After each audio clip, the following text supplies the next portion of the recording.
Wow, there's a lot to unpack here, and I don't know if I'm going to get to all of it, but let me say some things. First, thanks for responding. Second, walkable is not ableist. Here's a simple fact. Most people have working legs. That's not good, that's not bad, that's just a fact. Most people with those legs cannot get around in the city that they live in on foot. They have to operate a giant motor vehicle to get around and take care of their daily needs, unless they just sit in their home all day and they have a remote job or something like that. That's not good. That's not better for disabled people. Does this mean New York City, because it is a more walkable city on average than the United States, is some kind of haven for disabled people? No, of course not. Do I think we should ban cars or ban drive-thrus? No, of course not. The onus is on you to prove that more walkable places are on net somehow worse for disabled people, which I think is going to be quite a difficult claim to prove.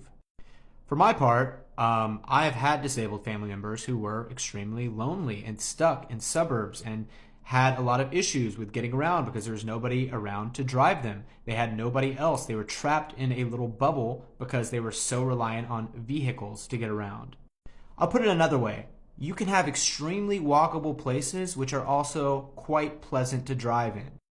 It is pretty hard to have a place that is super car-centric but is also very walkable. For a concrete example, Barcelona is known to be one of the most walkable, most urbanist cities in Europe.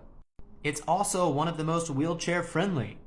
So, if you want to posit that in addition to walkability, general mobility and accessibility is also something that should be considered in the design of cities, I would agree with you. But we haven't even got walkability right. So, what's your point? Also, I find it a little bit dishonest for you to point all this stuff out when your original comment was not everywhere needs to be walkable. Did you really have disabled people in mind when you were writing that comment? Or were you just defending the status quo of car-centric cities? I don't know.